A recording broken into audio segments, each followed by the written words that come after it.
Boo from Boo and Gotti is on the show. Welcome to Plugged In with Kinfolk The Plug. And your boy Delvan Othello. Man. What's good? Hey, man. Plugged in. That's what I'm talking about, baby. How y'all feeling, man? I'm just trying to Good, be like man. you. I know my background a little loud. Hold on. These are my people podcast. I'm on. Hold on, my bad. They here having a discussion. I definitely don't want that one on the air. I definitely don't want that one on the air. What's good with y'all though, man? All right, man. So what's been popping? Where you been? Chicago, Chi-Town, the hometown. I got a sneaker boutique right now called Fleet Club. We in the West Loop. We located in the West Loop. There you go, right here. For those that don't know and understand, you hear me? All right. We social distancing. We keeping it safe. Staying masked up. But yeah, man, we specialize in all of the latest kicks, the streetwear clothing, own brand. We got our own apparel. Then I design it. It's called Fleet God. And I got a smoke shop. That's where I'm at right now. It's in the suburbs of Chicago. It's called Hillside. It's called Big Shot Vape and Tobacco. So this kind of like my cool spot where I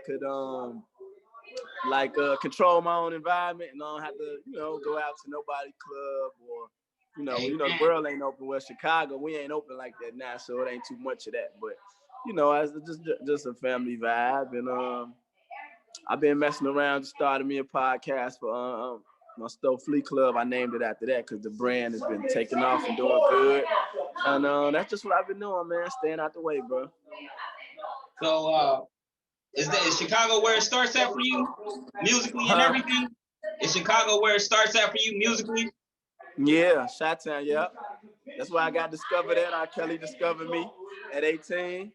And y'all gotta keep it just a little bit, y'all. I inside voice. But I know, do y'all hear that or not? Yeah. Y'all, I don't want to. So Chicago where it started for me, man. R. Kelly discovered me summer of '98. I never had rap before, none of that. I never aspired to rap.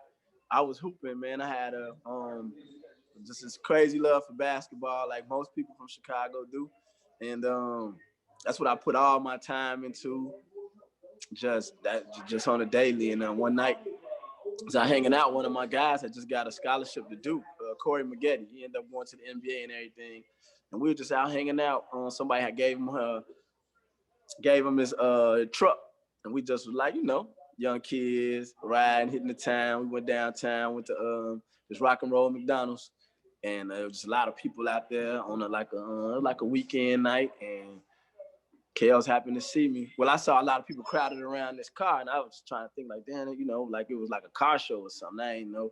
And walked up a little closer, and it was Kels, and he was just 100, dapped me up and started asking like what I did. Like, man, you look like you rap, man. You don't rap, you know what I mean? And he was telling me he was back in the studio. He was about to put out an album, and he had a couple homies with him, and he was like, man, he looked like he rapped, don't he? And like, man, I don't care.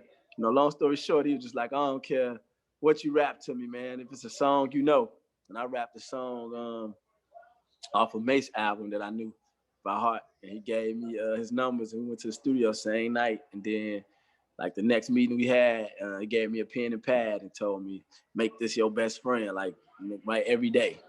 And we whatever you're doing, I think you need to probably stop that and put it full force to music. I think you got something.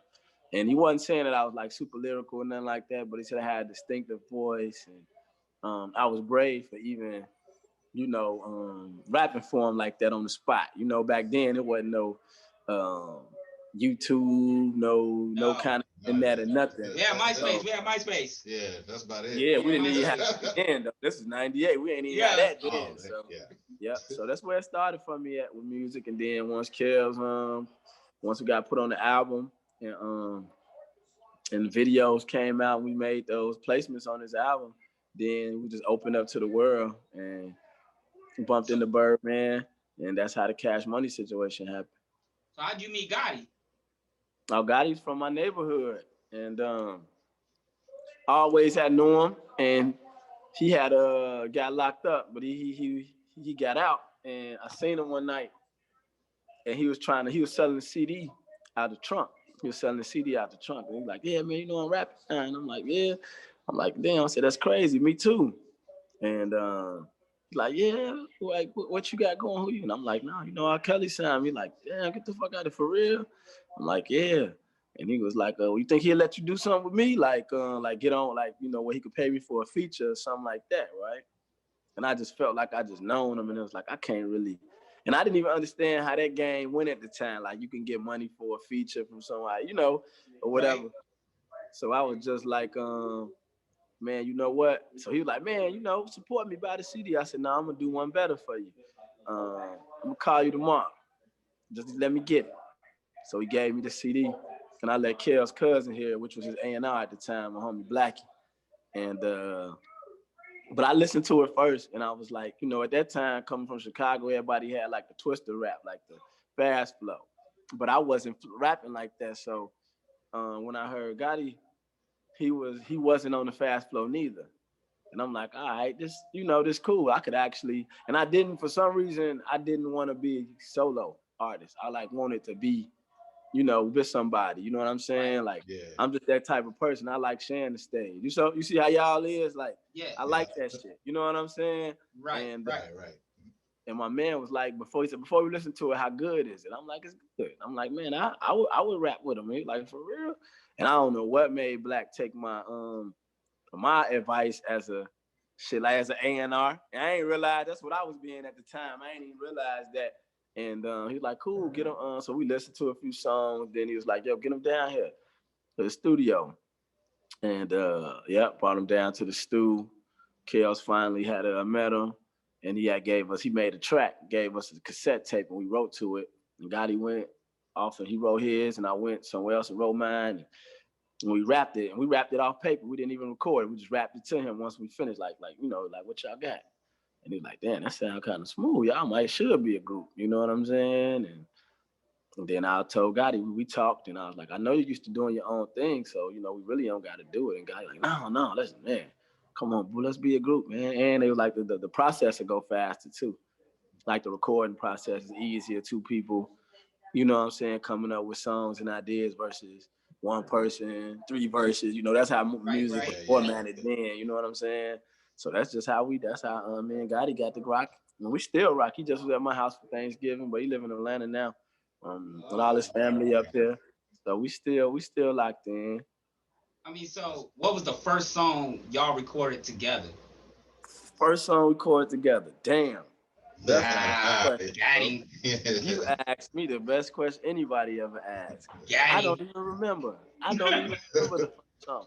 And that's crazy. Because we're going to record it. Man, we did so much recording, bro. Like, I'm out for like 3 years straight, man. We was while Kels was making TP2.com.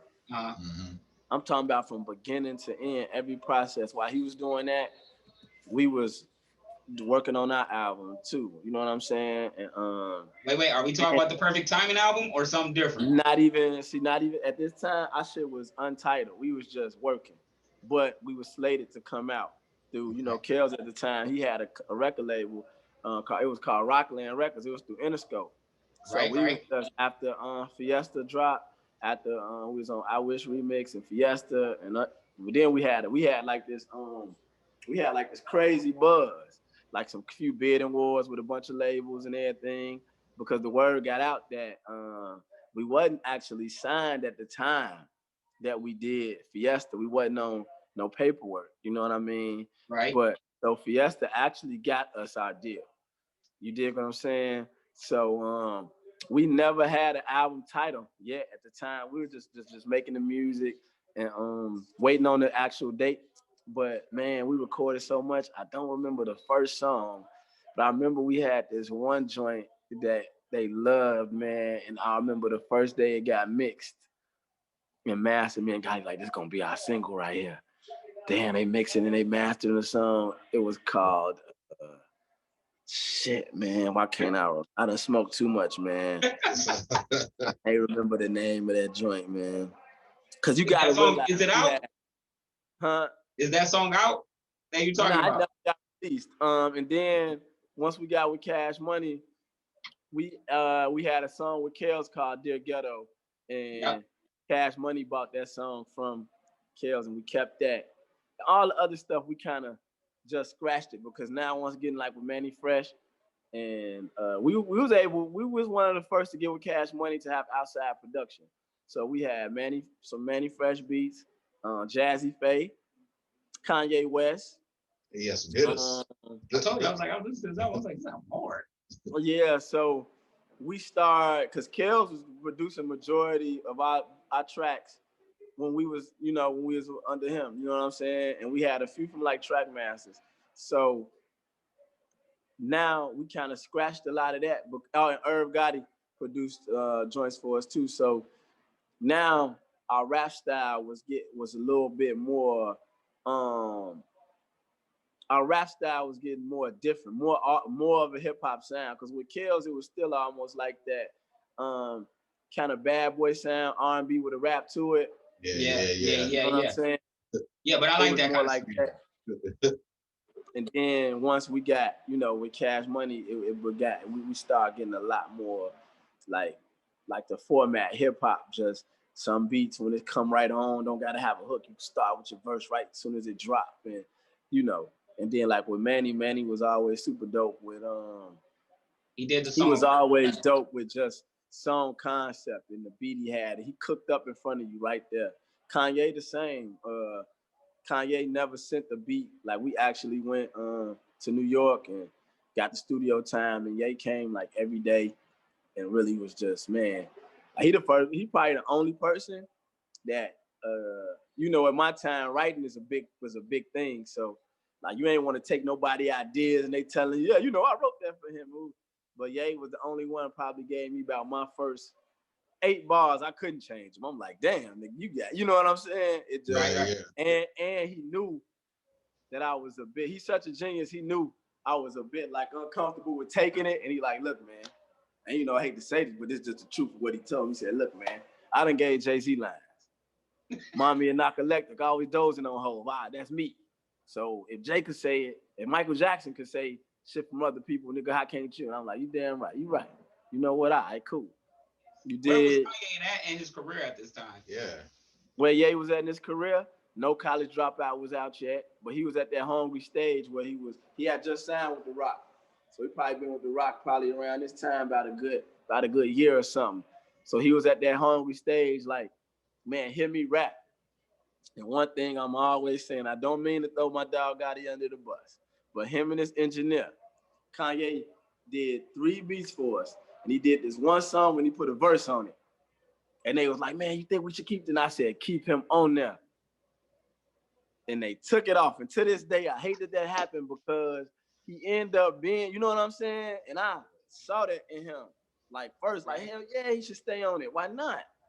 That's gonna push better just to even have his name featured. Cause you know what? At this time, I was looking, that's when people were real fans go get the CD and look through the motherfucker. Right. You know what I'm saying? Yeah. So a lot of times they not gonna see you produce it. I'm like, we got his name on here. We need that. And I knew he was gonna blow. And I seen Ye in the mall in Atlanta one time by himself. About 8 months after that, Through the Wire came out, and he couldn't walk nowhere by himself no more. Man. Wow. So and I know, like, giving him that off top to these days right now, he would always remember that. I hate that we took him. I hated that I got outruled on that. Man, that could have been all you. Especially in today's world. Yeah. Huh? Especially with today's world, it would have been. What? Come on, man. Yeah. And that still would have looked at somebody who gave him a shot early on. Right. A lot of people wasn't even including Jay and them. They were just looking at, they just wanted the beats from him. Right. But nigga was gonna let you know. He let you know every time. No, I rap too. Shit, I probably rap better than you. He'll tell you that shit. Yeah. That's how much he wanted you to hear him, man. That nigga stand on the table and rap. You got a favorite Kanye album? Favorite Kanye album to me? I got it. I say my favorite one. Graduation. Really? I don't know. I love College Dropout. That's the third. That's the third joint. I love College Dropout. It's just like my favorite. Yeah, I was gonna say College Dropout too, but like Graduation, it was more like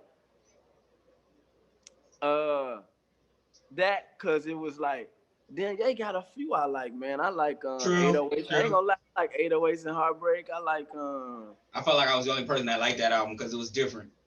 it was I super gotta give that one a chance, man. I'm not saying it's bad. I just gotta go back. Yeah, yeah. nah, that was jam. It's jam. Yeah, that was it. You know. But that was the music side of me, like always like looked at people who was trying to do something different. Like that's a part of really being an artist. That's a part of really pushing your envelope. Cause you get tired of, man. Like I get like that now with raps. I say that now. I may don't look it, but I'm 40 years old. I'm like, what the fuck am I gonna talk about? But it's still people that be like, bro, you gonna say the shit that I want to hear. Ooh.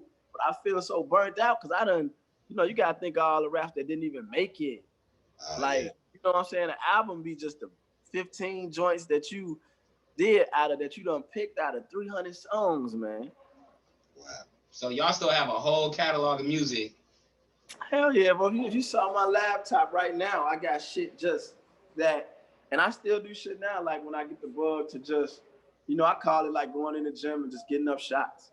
Shit Right. that I got that, it's not, somebody might send me some beats through the email and it's not like the best beats to match my, the beat. It's just good enough to me to get my shit off. And I'm still able to talk the shit that these youngins like to know. Like, nah, I still got that shit, bro. I'm still one of them dudes, know that. Right. Cause I done Right. did it with the best of them. So I look and say, Yeah.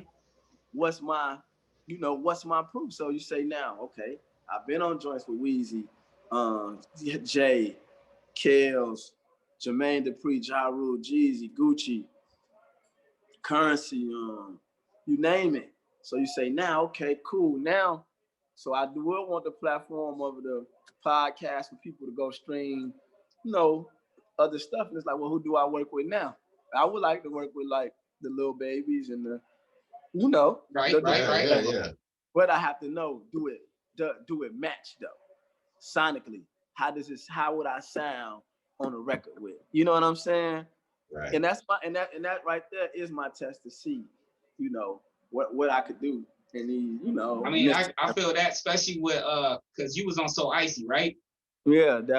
So you brought a whole different flavor to that song. How did that song even come about?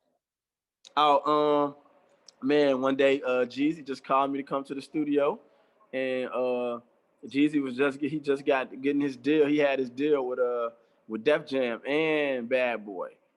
But he was doing it on his Def Jam budget, actually, and he just was, me and Jeezy was hanging out at the time. That was my dog, no lie. And he just was in the studio vibing, and Gucci came up there.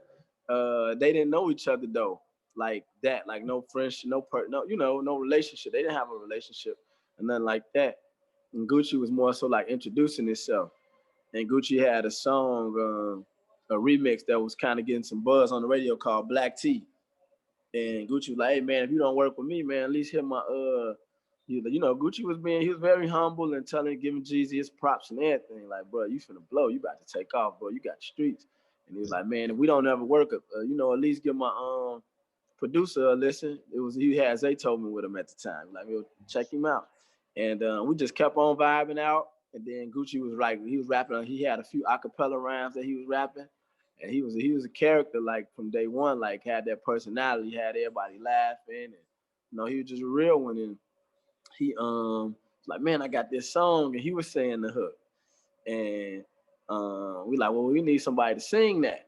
And the whole time, I didn't know that he even knew who I was actually, because I was kind of new with the being in the South. You know what I'm saying? Right. And once Jeezy like, yeah, come on, man, let's load the song up, let's do it. He had pulled me to the South, like, boy, I know who you is, boo. What did it take for me to get you on this song? And I'm like, no, it's all good, man. We in here. Let's get it, And then that's just how it went. You know what I'm saying? Did you watch the verses? I did watch the verses. I did. How'd you feel about that? Yeah. It was dope, man. It was dope. I'm glad that it happened.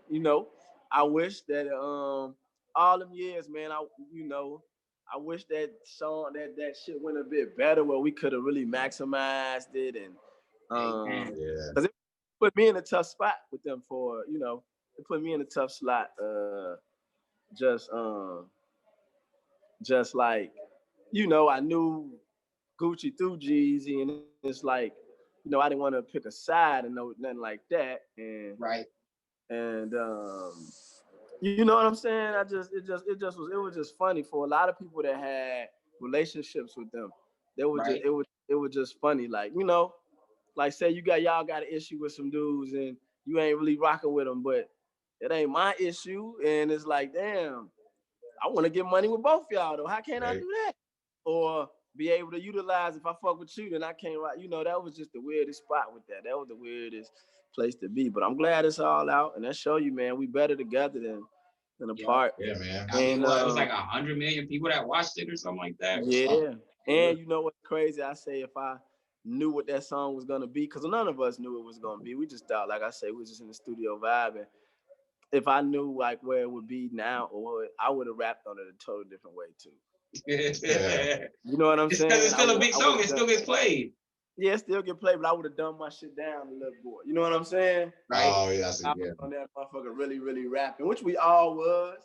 But I would have, you know, if I saw that it was gonna be like that and knew that that was gonna be, but we didn't know. So it is what it is, man. You're part of history though, so For sure. So what was the reason for y'all to go from Kells to Cash Money? Well, at the time Kells had lost his label, that was when the first situation with, you know, when they came and got him in Orlando with the pornography tape situation came about. So at the time, we was just we had met Baby in Atlanta with Jermaine Dupri. We had went out there. Jermaine Dupri reached out for us to be on his album, and he took us out to this club, Velvet Room. And that's where we met Baby, and Baby was just smooth. He had noticed us, and he was like, "Man, I love that song. I wish." That's why I got these two these the damn teardrops in his eye and shit. And he was just super. He was just super 100. Like, and when that happened, he had reached out and said, "Hey, man, y'all should get down here. You know, get next to me. Y'all might want to, cause y'all about to, you know, y'all should be coming out soon. So, you don't want none of that to spill on y'all plate. Get away from that. Is, you know." And he liked the Kells. Like, he wasn't looking at them or I mean, judging. Kells have a whole album somewhere, right? Yeah, he fucked with him. But he was like, you know, he said he just didn't like to see good acts get caught in the shuffle when it don't never work for you, because, you know, like Interscope will leave you for dead. You know what I'm saying? That's how these white company, baby, black owned, and, you know, and that was one of the best things, man. It was really like him just throwing us an anchor, like, yo, come on, let me know what y'all want, and I don't want y'all leaving till y'all sign. And that's how it went. And shit, Birdman telling you that shit. I'm like, well, I gotta sign it. Let's go. The numbers was right. Everything was right. So I was cool. So all the shit that they be talking about him, that don't never register to me. I forever love Birdman. He changed my life. Did some phenomenal things for me that he wasn't supposed to. Now, you know, it'd be disgruntled artists when they shit come out and it don't do that good. Should he use his hard-earned money to, you know, and his connections to put us out? It just shit. Everybody ain't gonna go platinum. Everybody ain't gonna go gold. That's just what it was. But as far as anything, he tried. I could say one person that got around Cash Money, that shit, my shit actually came out. Our album came out. So he gave me a shot. You know what I'm saying? He gave us a shot. He was fair. I can't. And y'all was on a Big Timers album. We was on the Big Timers album, their second single, Oh Yeah. So come on now. You know, access to any time that it was video shoot. He had us there, studio sessions, everything, man. Now, you know, in the time you're younger, so you don't always appreciate everything in the moment. But when I look back in hindsight and I see, you know, I really, you know, stunned. Him and Slim, they's phenomenal dudes, man. I love them to death. So do you still keep in touch with a lot of the Cash Money people? Honestly, not really, man. Everybody, just to be real, the love don't change. Everybody got their own schedules. Everybody on their move. You know what I'm saying? So, like I say, now I'm into a business world, and but like, you know, it's like just trying to catch up with everybody at the same time all the time can be difficult. And you know, when I'm one of those kind of people, when I make a decision, I kind of like, man, you know, like, I don't go back begging or like, hey man, let's get this, you know. But I just keep the relationship where it's always gonna be solid. That's always a part of my life. So, you know, you know. So, but now I don't be keeping in touch with nobody like that.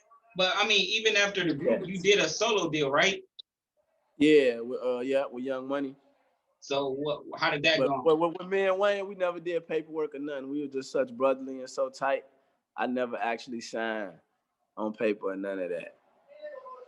You know? And I felt the same amount of shit just standing next to you. You know what I mean? And then shit, once Drake and all them come through, I can't see nobody else coming through Young Money, you know. But what it did when it was first us, like me, Mac, and Currency, or that Young Money's, that for us, we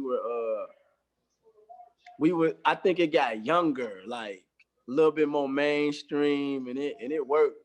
But for like me and Currency, I don't know if that was gonna be our fit with the style rap, or you know what I'm saying. In hindsight, I say that, you know what I mean. But I always like Wayne, my brother. I'm forever Young Money shit, cause I was there before all them other motherfuckers. Yeah, For real. That's true. That's true. So when y'all recorded the Perfect Timing album, what was the process of going in for that? Well, you know what's crazy? We finished that album. We did that album in like 2 weeks. Dang. We was just like on the it was started off, we got with Cash Money, and the Hood Rich album came out. So they did a Hood Rich tour. The first one was but it was like going to every hood and around the world, like small clubs like that, right? Now Oh Yeah come out, and Big Timers go platinum and everything, and Nellyville tour come, and we get on that, the Nellyville tour. That was with Wayne and Fabulous, right? All the Cash Money, yep. Yeah, okay, I remember all that. of us on the Nellyville tour. So now me and Gotti, we got to come out and do our set because we on that record, you know what I'm saying? Then Wayne got his set and everything. And so we touring, we doing all that. And, you know, we never had a date set. And Birdman was going in to Birdman did a solo project while we was on tour. He dropped that, and he was about to go do another one. And then Universal was like, "Oh, we need a Boo and Gotti by this time this month, or whatever, next month, whatever how it went." And they opened up that budget, and like, man, y'all got like 2 weeks to turn it in. And we started scrambling. We just went hard, Joe. 2 weeks every day, went hard, and then we had to find songs that we had, and reach out to Kels. Y'all still want to do that joint? Ooh, and just put it all together, man. And the process of writing would be, a lot of times I'll come up with a lot of our hooks, because I start doing that, like knowing the hooks is like the most important part of the song. And, let me start, instead of, verses, I was getting very easy at verses. I was getting verses like to where I don't really gotta write the shit no more. You know what I'm saying? Or like write it down. Could do it all off muscle memory, right? So I start like fucking around with hooks. Then I'll make sure the hook can tell Gotti, yo, it's the concept. Ooh. Gotti was so I don't give a, whatever I said, Gotti always like, yeah, let's do that little, yeah. Like he never like, no, I don't think we should, like not one time. And then he'd do his verse. He'd go with the flow type of guy, see. He just he trusted me like that. You know what I'm saying? Right. He got his ways, but Gotti wasn't no studio rat. Like he ain't like he didn't mind the studio, but once he did this shit or whatever, Gotti want to go and move around. You know what I'm saying? I was a studio rat, love to, like try to impress who I was. G's always, why you don't say your verse to me before you do it, bro? Like, damn, why you? I'm always trying to like come with some slick shit. Like, I ain't giving none of this up. I was more like that with you know what I'm saying? I was more like that just so niggas could understand. And I think, that was like the hooper in me, like being competitive. Like, nah, nigga, I'm, you got where you, I don't care we group or not, whoever. Like, I want to still stand out. Not saying I want to outdo you, but I want to stand out. You know what I'm saying? And that's just that. You know what I mean? So that's how our process was. But Gotti is a fast writer. He don't sit and try to think too much and wrap his around too much, and we get it going. But and the good thing, while we did come out too, we never missed the studio session. Not one time. Never missed the studio session or video shoot. We never even like was a no-show for like a flight or anything like that. Might have missed a flight here and there, but we just was not those kind of artists that Right. you had to go chase us down or be in a room, sleep all day, you get to, and I got high and drunk like a motherfucker, you know what I'm saying? Well, weed and liquor, but they ain't none of that stuff ever really, and then Gotti don't drink or smoke or nothing, so, you know, that was the other balance. But shit, he act like he off everything when he gets high off life, so he high energy person, you know, and I was the laid back, you know, pretty much laid back, chill. But yeah, but their process was it was simple. It was quick. You got any favorite sessions? Favorite sessions? The Kanye session for sure. A session we did with Ja Rule. Ja Rule didn't get on the record, but Black Child and Yeah, I'm gonna have Black Child on the show. Yeah, that's my guy, bro. Love, bro. Black Child, Cadillac Tie. We was on the record. That was a good session just because we was just knocking out so many records. One of my favorite sessions ever, though, before me and Gotti even was in the group, when I first got with Kels, he sent me, it was me and this other cat was in the group. We was called the Vegas Cats. We on the joint, the song called We Ride on Kels double CD, the red and black CD. album. Yeah. And Roy was from New Jersey. And Kels had sent us to New York with the Trackmasters, right? And at the time they had they were doing a lot of work for Nas. Yeah, I'm hip to Trackmasters. You know what? And they had 50 Cent. They had 50 Cent signed to them. So I got a song with 50 Cent from like 1999, bro. Like this ill you story. Ain't put that out. I got it on the cassette tape. It's so crazy. Oh God. I got it on the cassette tape, bro. All right. You know what's crazy? I haven't seen probably one time. I think I seen 50 at the right when he came out with Get Rich or Die Trying at in Puerto Rico at the DJ conference. But he's so big, it was so much security. We probably was like real quick, and I never seen him ever since. But that was one of the most my favorite sessions. Me and Wayne that had some when he did the song Prostitute. And then just a gang of Young Money, just me and Wayne. That was probably my best ones. Who was on signing Young Money when you was? It was me, Mac Man, Currency, Trill Real. And then we had a chick, it was a girl too, her name was Nikki also. It was before Nicki Minaj though. Her name was Nikki. She was from Ohio. Wow. I remember I introduced her to Wayne and shit. And she always say, I can sing and shit. And one day she came around and she sung like a little, she sung something for him. And Wayne he was like, cool. He slapped on a few mixtapes and shit. Yeah. So you got any favorite songs from Perfect Timing? Favorite songs from Perfect Timing? I love our intro, which a fellow Chicagoan did for us. That's the first time somebody had an intro with somebody else rapping on it. And it was Mickey. He go by Mickey Hosted. Mickey Hosted. I know. Mm-hmm. I'm area. Yeah. Mickey signed with y'all too. Was he signed at the same time? Yeah, signed at the same time. Mickey, my dog. I love Mick. And Mick got his restaurants going out here too. Lighthouse Grill. Then he got Mickey's Grill. Doing phenomenal, man. That, Dear Ghetto. Other song called Baby Girl on there. TQ. And, yeah, with TQ. I'm trying to get TQ on the show too, man. And the one with Jazzy Faye, Think It Over. Yeah. Hold on, y'all. One second.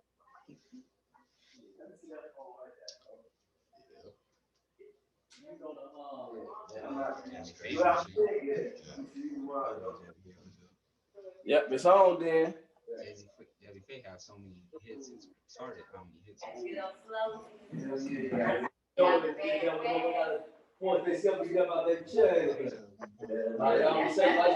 Kids, y'all look, hold on, y'all. One second.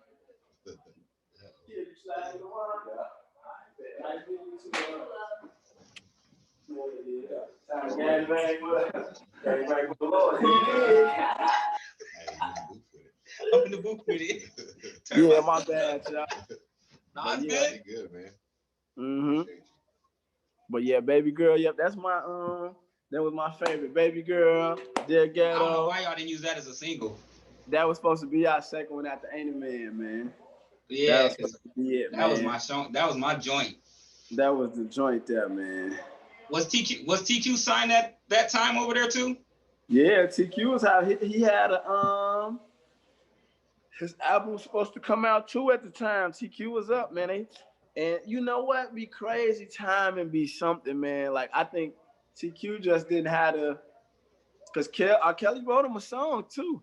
And I remember TQ did this other like a remake of Prince joint. Yeah, But I Adore. think what TQ thing was too was TQ was still like rapper more in you know, like instead of like crazy, like straight R&B, when you got Usher and all them dancing and all this at the time, TQ was more like you know, a hood nigga, like, you know what I'm saying? R&B thug. He was You like know, an like R&B really thug. that.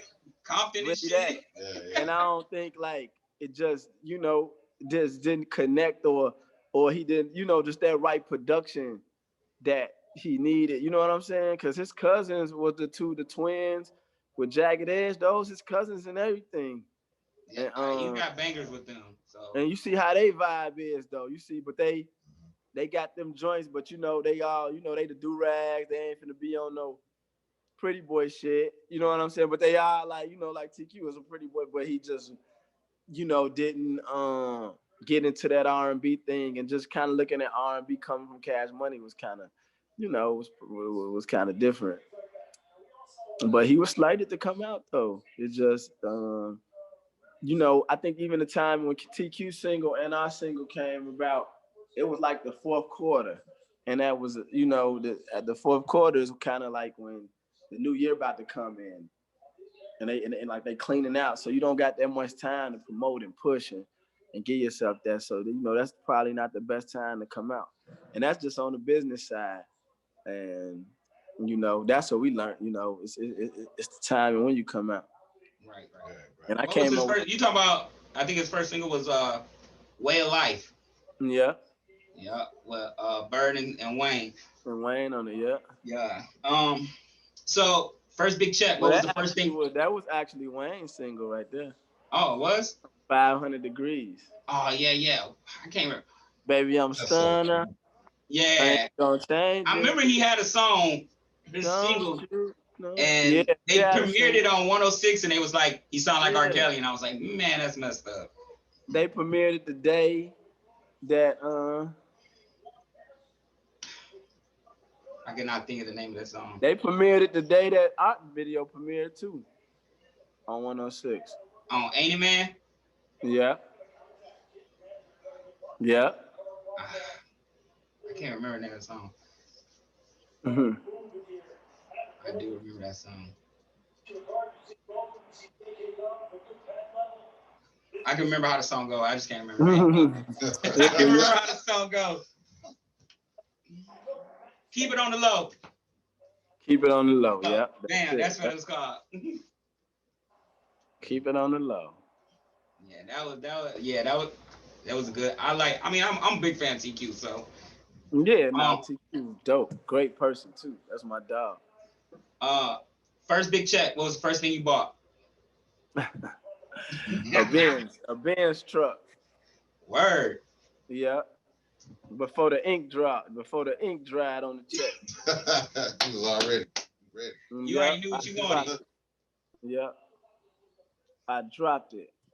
That quick, bro. I ain't gonna lie. Man, my brother tearing my line down. Man. Yep, I got a bench. That was my first big purchase.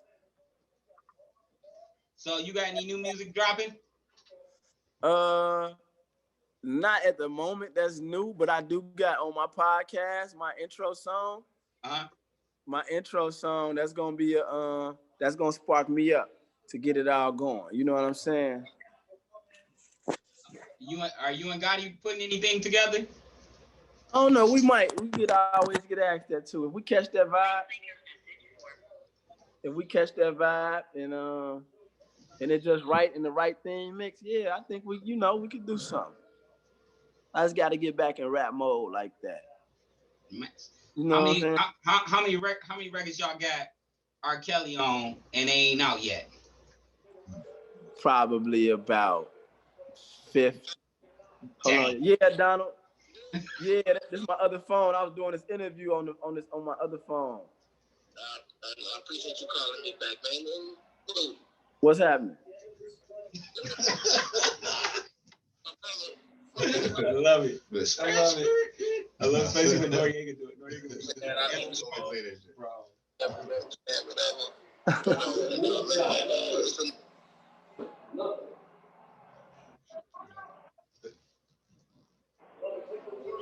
He said what? He just left from up here. Yeah, I was sending them to my friend to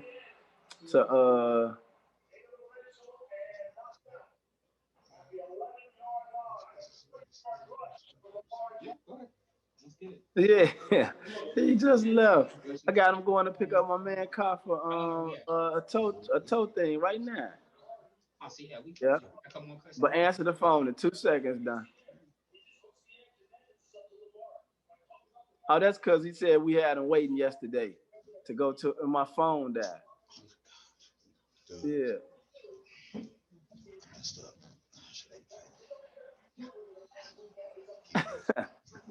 What? Yeah, well, answer the phone right. He drunk. Answer the phone right back, big bro.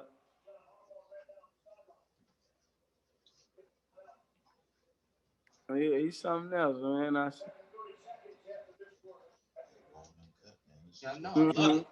For life, man.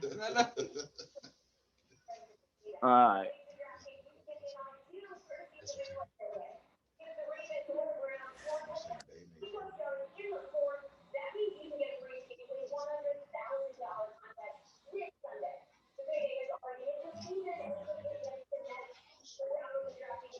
Yeah.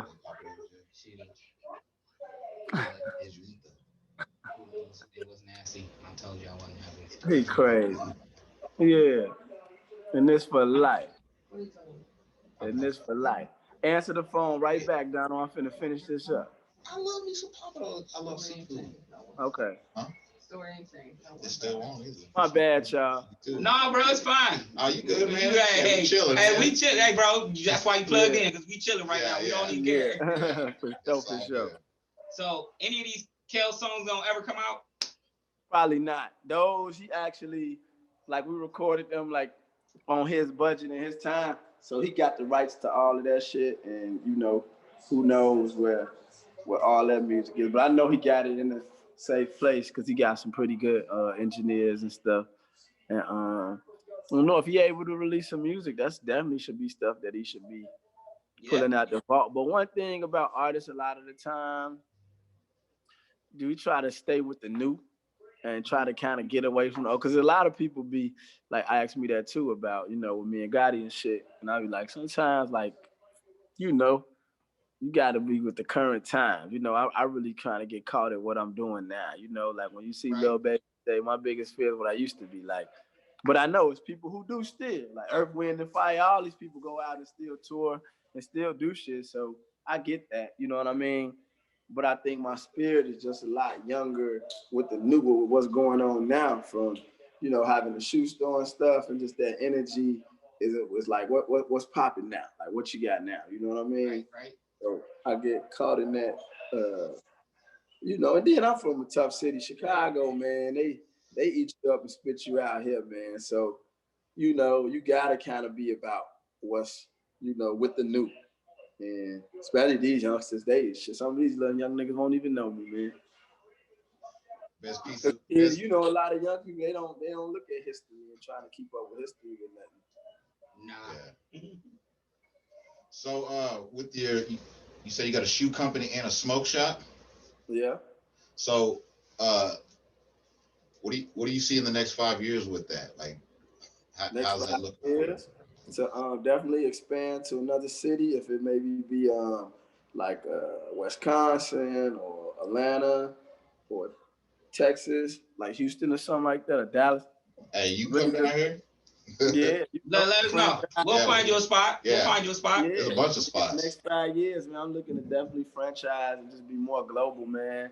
And having everything, man, just a stable for the apparel line and everything, and for the smoke shop, basically I want to like a social lounge and like a members club to where you come and you're a member to it, guys and ladies, and they, where it's smoke friendly and shit. Maybe even like cannabis smoke friendly, if that can be added to it. But that's just where just being just an all around businessman, owning me some property as well on the side, and the next 5 years I want to be trying to touch them billions, man. Yeah. Pushing to be multi right now. Man. That's what's up, man. If you could do a collabo album too, in the podcast lane, want to do all this because this is the culture. If you could do a collabo album with anybody else, who would it be? I could do a collabo album with anybody else. Yeah. Shit, Drake.